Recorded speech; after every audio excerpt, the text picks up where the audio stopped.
Whenever I get a fortune out of my fortune cookie, I don't leave it behind at the restaurant. I put it in my pocket and take it with me. That way I can look back at it whenever I'm feeling grumpy or having a tough time, and it can help me for many years after I read it. And here's one that I found in my pocket from a while ago, and it says, "Age can never hope to win you while your heart is young." And this helps me all the time because I'm getting older and older and I'm almost 40. And sometimes I'm like, oh man, Miss Cortade, you're getting old. But then I remember that age doesn't matter. My heart is young. I spend my time with first graders and you guys help keep me young. But I still keep this fortune cookie around just so I can remember it. It really helps me feel better. Well, life lessons and stories are just like this. You can carry them with you forever in your memory. So if you ever have a problem like the character in the book, you can remember the life lesson and it can help you. So think about this, like what if I got an answer wrong on my math page or my math test? What life lesson could I remember and use to help me? What life lesson could I learn? Let's see, how about this one? Never give up, right? If I get an answer wrong on my math test, should I give up and say, well, I'm never taking a math test again. I'm done with school. No way. Never give up. Always keep trying, right? Yes, you guys got it. Well, dear readers, today I want to teach you that you don't just think about life lessons at the end of a story, you also think about them when you start reading a new book. You can try to predict what the lesson will be even before you start to read. Thinking right from the start, I wonder if this is going to be one of those stories that teaches you, love Miss Cortade. Well, today, I'm going to show you that with Mr. Putter and Tabby dropped the ball. Now, I know we've started this story, but we haven't really thought about what the lesson will be, and we haven't finished this story, so I don't really think that we know the lesson yet, but I'm going to start thinking, I wonder if this story is going to teach me. And then I'm going to look at the cover and the beginning to predict the life lesson. So watch me as I try this. Well, first of all, I know that the title is Mr. Putter and Tabby Drop the Ball. And I know that they're playing baseball and they drop the ball. So that might mean that they lose the game. Because if you drop the ball when you're trying to get someone out, that could make that person get a home run and they could score against you. What else do we know about this book? Because we've already read some of it. Well, we know that Mr. Putter was going to go play baseball, and he called his friend, Miss Teaberry, and she gets him on a team, right? But then he worries that he might be too old. Then, when they start to play, he realizes that he's not the only old player. And then if you remember the last chapter that we read, the ball gets dropped. Uh-oh.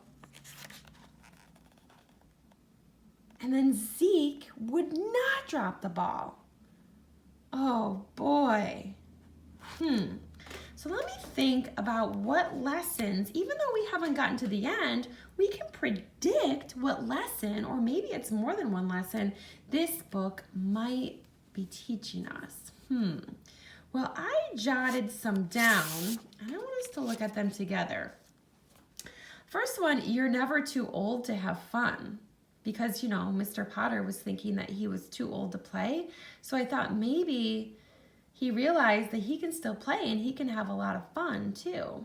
The second one I wrote down was everyone on the team is important. I wrote that one down because remember the dog wouldn't drop the ball and everyone kept yelling, drop the ball, drop the ball. And he kind of lost that inning for them, but he's still an important part of the team. And then the last one I wrote is that winning isn't important, but having fun is. Because just in the title, I realized that drop the ball might mean that they don't win. And really, winning isn't important. I think playing the game and having fun is what's really important. Well, we'll have to finish the book to see if one of these is the lesson that the author is trying to teach us. I'm going to put this to the side for now, and I want you guys to try to predict the life lesson in this book, Those Darn Squirrels, by Adam Rubin and illustrated by Daniel Salmieri. So, I'm going to read the first part of the book, and I want you to think, what is happening? And I want you to think, what do you predict the life lesson might be? Think, I wonder if this is a story that is going to teach me, I don't know, and then you have to come up with a prediction. All right, well, on the cover, I see an old man with a bird on his head, and he's shaking his fist at some squirrels who it looks like they've broken into his bird feeders. Oh, wow, and he's saying, those darn squirrels. So he really doesn't like the squirrels, but it looks like he likes birds because he's got one on his head, and it looks like he has put out a bunch of feeders to feed the birds, but not the squirrels. So let's take a peek inside. And as I'm reading, I want you to try to think, what might be the life lesson in this book? Because we don't need to wait until the very end of a book to find out what the life lesson is. We can predict.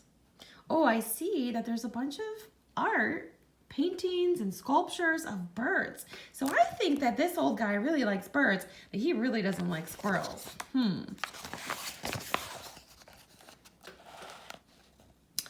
On the outskirts of town, at the edge of the forest, there was a little old house. The only thing older than the little house was the man who lived in it, Old Man Fuchsweier. Old Man Fuchsweier was so old that when he sneezed, dust came out. He was also a grump. He hated pie. He hated puppies. The only thing he liked was birds. All summer long, the old man painted pictures of the birds that visited his backyard. There were whirlybirds and bonga birds, baba birds and yaba birds. Even a rare fugel bird came by once or twice. Fuchsweier's paintings weren't very good, but the birds never said anything. When the air turned crisp and the leaves began to change color, the old man grew sad. He knew that soon the birds would fly south for the winter, as they did every year, and that he would be lonely. Then he had an idea. If he fed the birds, maybe they would stick around. So Old Man Fuchsweier built beautiful bird feeders and put them up all around his backyard. He filled the feeders with delicious seeds and berries, and soon birds came from all over the forest just to eat in the old man's yard. But the birds weren't the only ones who liked the bird feeders. The squirrels did too. Not that many people know this, but squirrels are the cleverest of all the woodland creatures. In fact, they're fuzzy little geniuses. They can make a house out of a tree, a bed out of a bunch of leaves, and a box kite out of twigs, dirt, and squirrel spit. They are also excellent at math. Winter was fast approaching, and the squirrels needed to gather as much food as they could to get ready, so they decided to take some of the bird food. The birds were not happy. Neither was Old Man Fuchsweier. When he discovered what had happened, he shook his old man fist and yelled, "Those darn squirrels." Hey, now I'm going to stop here. I think that you guys have listened to enough of the story to predict what this life lesson might be. And I want you to use this sentence stem. I wonder if this is a story that is going to teach me, and then you're going to fill in the rest. I'm going to give you a little bit to think.